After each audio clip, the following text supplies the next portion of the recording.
All right. We're doing a podcast with the GOAT himself. You are the GOAT. What? GOAT Gen, brought to you by Firas. Invested into this company. Here's what I told him. I was like, we gotta keep it halal over here, bro. Cheers, brothers. Oh, the smells so strong. Wow. It just tastes great. It tastes phenomenal. Smooth. It's very smooth. It's the first time I ever have gin in my life. Oh my God. Oh wow. This is amazing. It's very smooth. Somebody told me it's the best gin in Albania. Bro, this is really It good. smells fucking great. Really? Usually there's no smell to gin. This is unbelievable. It tastes very smooth. Usually it doesn't have that taste for gin. Yeah, But this is phenomenal. It has that taste. it is. So Yeah. I like it. Firas, welcome to the show, my brother. Good to be here. It's funny because I wasn't planning on bringing you on the show today. As I was talking to you outside about leadership, you've been in leadership for how long now? 15 years. Well, first off, introduce yourself to everybody. Yeah, absolutely. Firas Shahare.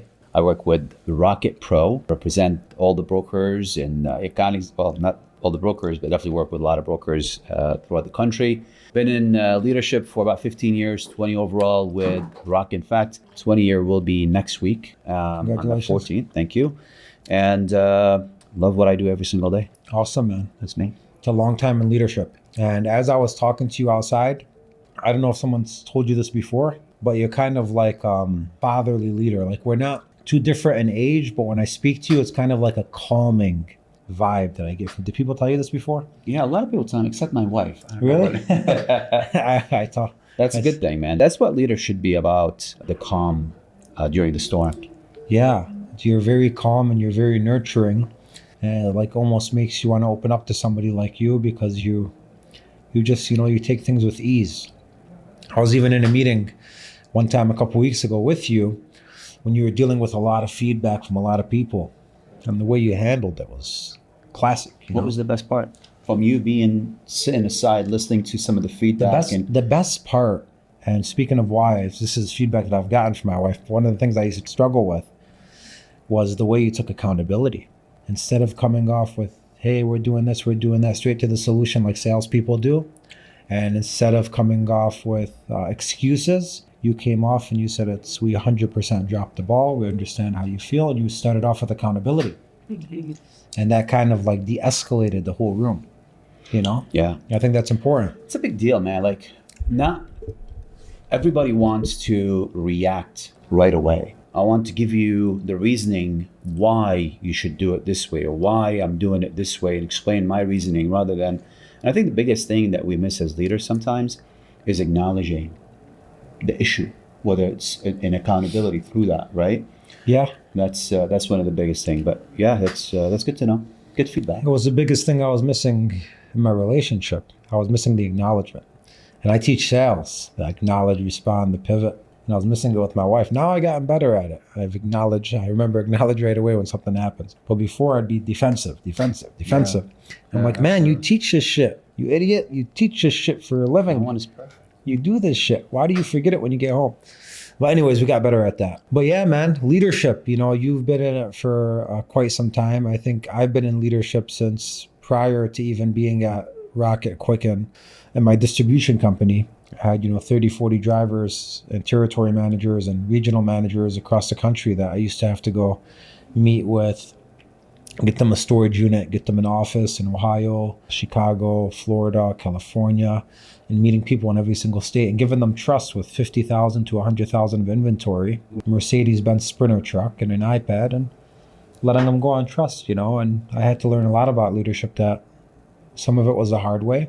There's times we had theft and times we had bad employees, team members we call them now. And then moving on to Quicken, probably in 2016, became a leader there and was in leadership for 6-7 years. And now in consulting, I was leading leaders, which was new, because you're leading business owners, which is funny because you think business owners would execute at a higher level, but Yeah. It's funny, you find some of the same commonalities between like the stuff business owner complain about with team members. A lot of times I've seen business owners that weren't executing on the same things. And now I'm still leading here in my brokerage, And although I made a book on leadership, 10 Keys of Leadership, I made a planner for leadership, playbook for leadership. I have a leadership virtual course. I know leadership very well. I will tell you, and I will acknowledge here live, that I am making mistakes in leadership. You should. Yeah. No one is perfect. Yeah. You're saying a book and everything else. There's so much more to it every single day. Well, I'm saying like I know what's right, but yet sometimes I'll still find myself skipping the acknowledgement or skipping the empathy because you're so caught up with all this stuff going on that somebody hits you up. Hey, I'm not going to make it in today. Or, hey, I'm late today. Or, hey, We've dealt with that. yeah. And then So- you, instead of like acknowledging or having empathy, you're like, come on, man. Like, don't give me this shit right now. And like, you go straight to that. And then later in the day, you're like, damn, did I handle that the right Especially way? on your way to work, somebody cut you off and that ruined your entire morning. And then you get 3-4 calls in because of the weather or sick or whatever. And then you as a leader at that point, you be like, what's going on? So you talk about mistakes, and there's nothing better than acknowledging what we have as leaders. And I will tell you that no one is perfect. I've made these mistakes as well. I failed as a leader early on. I wasn't perfect because I missed a few elements. And I don't know, we talked about this here today. You just mentioned it. The empathy part is one of the most important roles as a leader and the most difficult to actually master as a leader. Because if you miss that from your style, from your leadership, you're really not being relating to your team members, to everyone that you work with. It doesn't matter who it is. Because now it becomes, if you empathize and you understand, you try to put yourself in the shoes of that person to see what's going on. If somebody's late to work or if somebody had an issue, there's got to be a reason behind it. And as leaders, you can step in and ask, how can I help? For sure. Whether it is an issue at home or a problem, now you understand your leaders or your team members better than anybody else. Yeah. So empathy is a big deal, man. It is. And I think that instead of having empathy to all, sometimes empathy ties in with who is this person? What are the patterns? What are they giving me when leadership should be selfless and, you should be always giving. So like sometimes it's like, yeah, somebody's late. This person's a stud on the team. They always have your back. It's like, yeah, I got your back, man. Don't worry about it. Take your time. Yeah. Grab some coffee on me on your way, but somebody's late and they're a bad producer and they're commonly late. Then it's like, here we go again. And how do you stop your mind from going to those two spots where it's like, here we go again with this guy compared to like, oh, it's this guy. For sure, yeah, he's really late. Something must be up. You're good, man. Take your time. Yeah. Because you don't want to tell also the guy that's here we go again. You don't want to tell that guy every time, yeah, take your time, take your time, take your time, take your time. 6-7 times. And it's like, okay, there's no accountability then, right? Well, that's part of it. You empathize. You're trying to actually understand what somebody's going through. At the same time, if you really want to relate and you care, you gotta have a conversation to give a solution. Yeah. If that doesn't work, that's what I just said. Empathy is one of the hardest things to do and follow up on because it's not just an instant thing you do, it's a long term. But once you build that relationship with your folks, once you talk more, once you understand what they're going through, once you give a solution, that becomes a place of care. You care about what they're going through. It tells a lot about your leaders because a lot of people that quit and leave companies, they leave it because of their leader.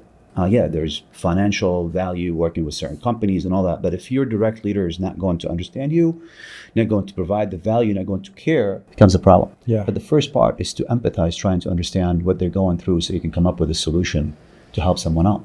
So I asked you in the beginning, where do you get that kind of like fatherly touch from where, you just have the calming in your voice? Where does that come from? Does it come from like maybe your dad? Is it from like, or where do you think it comes from? Does somebody in your family resemble this? Like, No, it comes from mistakes. Your mistakes that you're learning from. As I mentioned to you, like early on in my leadership, I failed. was there a time where like, when's the last time you snapped and lost it? I cannot remember because I try not to. It's not good. It's not Yeah. a good thing. And after all, we're all human. We have emotions. We Yeah, gotta express it somehow. For sure. Sometimes the emotions are healthy, Yeah, for sure. Like, and I don't honestly. I snapped because there was something outside of my control, which you gotta recognize as a leader. What are the things you can control and the things that you cannot control? You add the empathy aspect of it. It becomes a lot easier to be able to handle situations, other things. But I will tell you, for something that was out of my control, this is 4 years ago. I got very emotional. Not like going crazy on the team. Absolutely not. Just because I did not have any control to be able to give advice, make a solution on this. We were able to do the things that we need, and the team came together. But it was a moment where I lost it emotionally because I did not have any control to be able to help my team at that moment. Something completely out of my control. Like in sales, that's what we were in. You love sales. We all love sales. I wasn't a greatest salesperson. As long as you're willing to learn, as long as you're willing to adapt, is really what's going to get you to the next point. But staying calm is just learning, is relating, is understanding. You get frustrated when you're not knowing what you're doing, when you're not practicing what you're doing. And that's what leadership is about, just kind of testing things, like give feedback to yourself. That's why you asked me, like, why do I have the computer? Because sometimes I forget. The older you get, in my case, the more you forget. So I remember one thing. This is what I live by from a business and a lot of personal stuff, but for sure business. It's on my annual business plan every single year. This is by an author called Khalil Gibran, who is died in this country in Boston. So one of his words or meaningful statements where a man or woman is not what they attain, but rather what they long to attain, what you want to get to.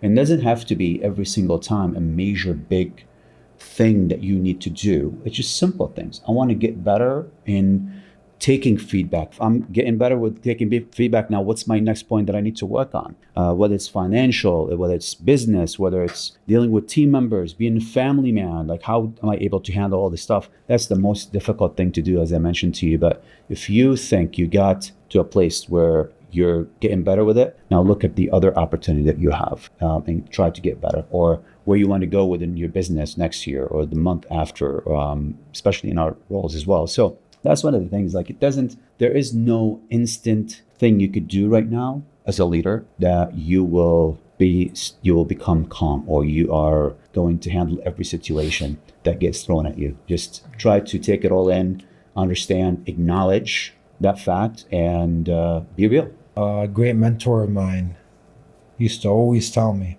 and this was one of our partners in the distribution business from Miami, and he used to say, because I used to stress out, be on the phone during dinner, I'd walk away, take a phone call, going back and forth with the drivers, customers, come back, boom, not even enjoying my dinner in a beautiful restaurant in Miami. And he would tell me, Ali, take my phone, tell me, enjoy the process. Yeah. I'm like, what do you mean, man? He was like, shit. He was like, no, listen. He's like, all this going on, it's always going to be going on. He said, if you don't enjoy this, you have nothing. And it's crazy because he got Parkinson's 3 years ago. I got chills saying that because he was realizing it at the end of, his last, chapter. And then, he got Parkinson's, and then it's like, damn. Not only was he telling me enjoy the process, he actually lost his ability to enjoy the process. Yeah. Imagine when you get to that point, like, so I remember that, I remember that. And I still talk to him, and he's still a great mentor. But, I tell people that all the time now. It's like, yeah, production's here. I might go out here and I could get upset about 10 things, but at the end of the day, we're here, we're alive, we're healthy, we're good. Things are moving. I mean, if I look at what I've accomplished this year, it's like I've moved mountains this year. I don't stop and tell myself hey, you did a good job this year. It's always like next. You should live in what I just told you. A man is not what he attained, but rather what he longs to attain. Because you want to look forward to the next thing. Who can I make better? How can I make my team and my company better every single day? I like that, actually. We're gonna meet this guy one day, maybe. Yeah, we will. That's cool. Enjoy the process. Yeah. You were sharing something which is similar to something that I do. I have really in-depth one-on-ones with people, and inside of these one-on-ones, I go through multiple categories. You were sharing your one-on-one with people. I want you to share that. I think it's pretty cool. What do you do in your one-on-ones with your team members? So every time, this is where, how we can relate and empathize with your team, or anybody really for that matter, is you just get to know them. I want to know you better as my partner, as someone I speak to. I would like to know my team that I work with every single day more than I see my kids and my family. And I'm talking to them more than I see my kids and my family. I got to know something about them. Not just one thing, many things. When they join the team, I have an old school Excel sheet that I actually want to know everything that I can inside of 30 minutes with them, maybe a little bit longer.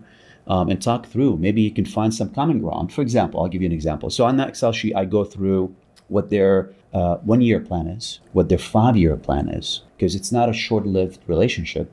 But with your team, you always gotta assume it's going to be a long term, which it is for me, and that's how I look at things.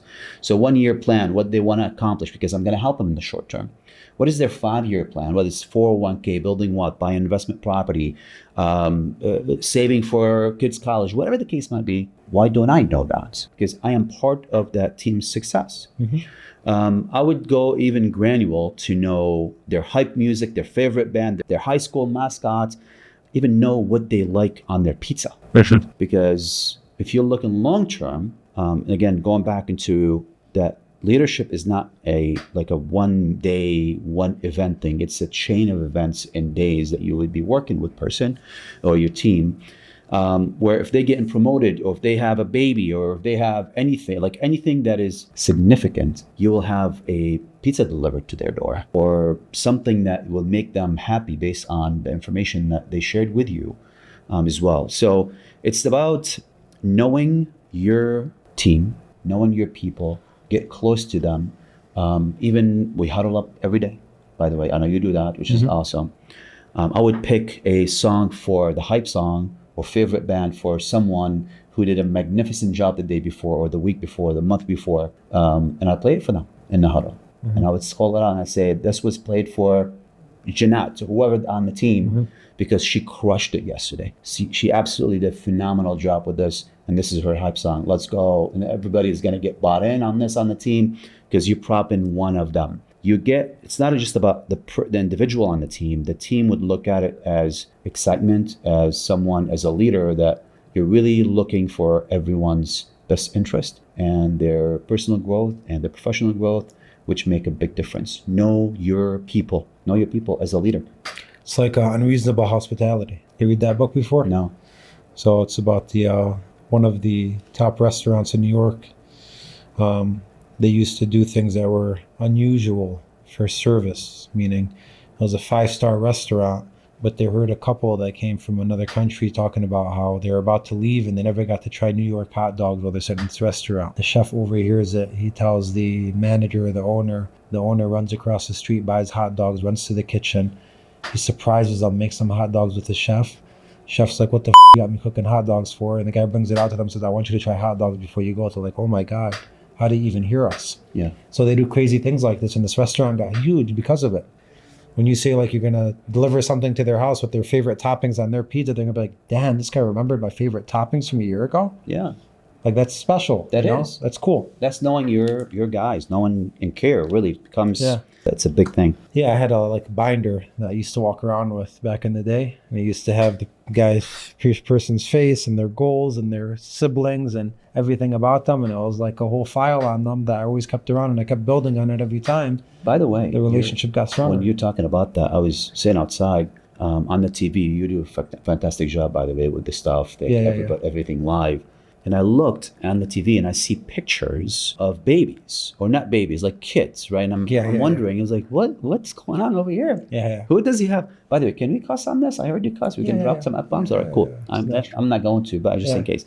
So anyway, I'm looking, I was like, and then it says, guess who this team member is? This is awesome. Yeah. I was like, I'm going to take that away. Like, I'm going to ask some of the guys that on the team, like, guess who that person is, or do that. That would be awesome, man. There's nothing better than team interaction. Get the team to know every one of them. Yeah. And I used to do that as well. Like on the team, I would ask, like with the huddle, ask who's your favorite mascot is. And if I don't have it written down, or somebody come up with a question, I'll just type it up on the Excel sheet. Now I have more to know about that guy or that gal. Yeah. And it's a different animal too, because now I'm leading virtual leadership and in the office leadership at the same time. Yeah. In the virtual space, like I think that we've almost maximized what we could do in a virtual space. We got speakers and microphones everywhere, so they could hear us. We could hear them everywhere we are. And we have rooms. There's a room for me virtually. They could hop into my room and I'm there all day. Hop into Bailey's room, he's there all day. Hop into Nick's room, he's there all day. Hop into Joe's room, he's there all day. JP's room. So like all the main leadership, you could hop into the rooms and find them any day. It's like an open door policy virtually that we've created. And then they could hop on the floor. There's a room called the floor, hang out on the floor. You know, they could hear the floor all day, you know? Really? Okay. So like they feel like they're in the office, even though like they're that. not here, you know? Now some people, you know, are here more than others, or some people participate more than others. Some people have their cameras off, some people have them on. Well, you know, it's open policy to whoever wants to join, you know? It's like, hey, we want you to feel like you're at home. This is our Zoom. Yeah. I love that, by the way. Yeah. That's really cool. Is everyone doing that? No? From those guys that you know? Well, West Capital, yeah, I've shared the pro tip, and they've started trying to implement That's it. really good, actually. Yeah, See, that's relationship. yeah. You're building a good relationship. But it's not only as easy. Like, you can't just get a TV and a speaker and a microphone and say, virtual culture. It's like, no, like, it's like the shit we're doing every single day, right? Like, we're talking to them, they're talking to us. We have contests, virtual versus the office. So, like, you have to keep creating. That's what leadership is. Leadership is being in the lab and just cooking and creating and potions and magic and every single day. Sounds Like, sad. the worst part, maybe you tell me it's the best part, my perspective's wrong, maybe the best part and the worst part. It's like last night I'm trying to sleep at 10 o'clock, man, until 1 a.m. Idea. Like, don't get out of bed. It's 11:50. I'm like, fuck it, get out of bed. I go to my phone, I start writing all this shit down. And like, those ideas never stop when you're an entrepreneur, you know? That's good. And they come in the weirdest times, you know? But like, you don't have the ease of like going to sleep and just saying, all right, I don't got to think about nothing. I'll just go to work tomorrow, figure it out. I can't do that. There should be both. There should be a good balance in between the two. Yeah, it's hard, especially when you're a creator. Remember your friend in Miami you just told me, he's like, enjoy the process? Yeah, I should enjoy the process of going Enjoy to the sleep. process of sleeping sometimes, you know? Yeah, That's a process. Everything is a process in life, which is I good. gotta take melatonin sometime to enjoy that Oh process. my God. I want to ask you one question here. Yeah. If you were to say, you know, my guys think of me as a leader as like, what is the one thing your guys would say, Ali Sharfuddin is phenomenal at X? What would you say that Sam outside would say about that? They would say sales killer, fearless, speed, execution, machine. Those are the words I hear from them. Yeah. That's good. That's good. I challenge you Yeah. that people will start to say, in addition to all that, Alex care more than anybody else. Yeah. Because that's the difference between you being a great leader to become a sticky leader that no one wants to leave, Yeah. no matter what. You Yeah. add that care aspect to it through empathy, and it changes all the dynamics of your leadership. Yeah. I love that, man. You know, you shared that one book. I'm curious to read it, but we read a book as leaders earlier this year. And there's like always every year or two, you read a book, you're like, man, this is amazing. It's such a good book. And it's an old book. It's not new. I'm talking to some guys about that. It's called The Four Agreements. So not everybody's going to accept that book early on, but you can actually, there's a couple of takeaways as a leader for me is just don't assume. Don't assume that that's one of the takeaway. And the other one was don't take it personal. Okay. So don't assume that someone knows something. Don't assume that somebody's going to come in and knock it out of the park. You got to inspire somebody to see their own potential. Okay. But don't assume if somebody says something that is, he's meaning this.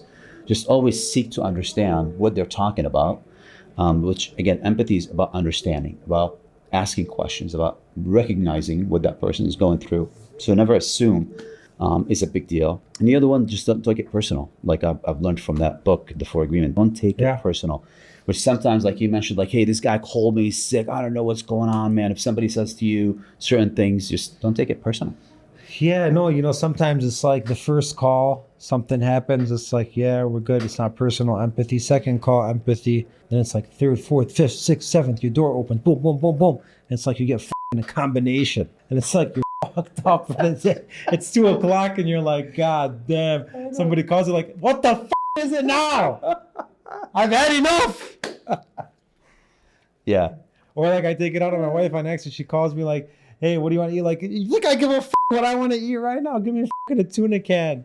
I'm getting kicked in the mouth, you know? You gotta have these days, bro. It's good. That's what make you better. That's what toughen you up. Oh, for sure. That's No, what I have toughen pretty you up. thick And I skin, feel- man. I Like think imagine, that's- I know you mentioned something like you call me, I pick up. I promise you, not just the phone calls, but emails, like text and partners and LOs and team members and leaders, just like everyone reaching out to you, be like, you have to take it all in, relax, sometimes take a step back for a minute or two Yeah. without like rather than reacting to it right away. So like plan your day, put on your calendar. Organization is the most important thing. Yeah. Listen to podcasts in the morning, man. Like at Oh, yeah. night. No. I have my morning ritual. What's that? That's good. That's sauna, ice bath, read, meditate, workout, get dressed, see my kids, Yeah. try to take my son to school, get to work early. Like if I do all those 6, 7, 8 things, which I do half the week mostly, it's a great morning. Yeah. And then I try to go no phone like the first 2 hours of the morning, not even look at it. Really? And then now my do not disturb goes on. It used to be 9. I just changed it to 8 because I'm getting in bed now by 8, which is crazy. But I have been getting to bed early this year. How Through the come? last quarter, it's been awesome. It's been Yeah. a great change. I used to sleep at 11, 12 You're and doing wake up that at with 5. the twin? Well, because they sleep at 7 o'clock. And then Eli, now he sleeps at 7 o'clock. So my wife, you know what? Let's just join them. I like that. If you can't beat them, join them. That's it. That's Yeah. good. That actually helps. That's awesome. Yeah. All right, man. It's been great having you. Give us, your favorite part about leadership, and then the biggest opportunity you have to overcome about leadership Yeah. for everybody listening. So I love leadership because it's challenging. And if you are not challenging yourself every single day, you're never going to get better. Challenge yourself, get better. That's the best thing I love about leadership. Some people are like, oh, you're crazy. I don't want to challenge myself. No, you challenge yourself.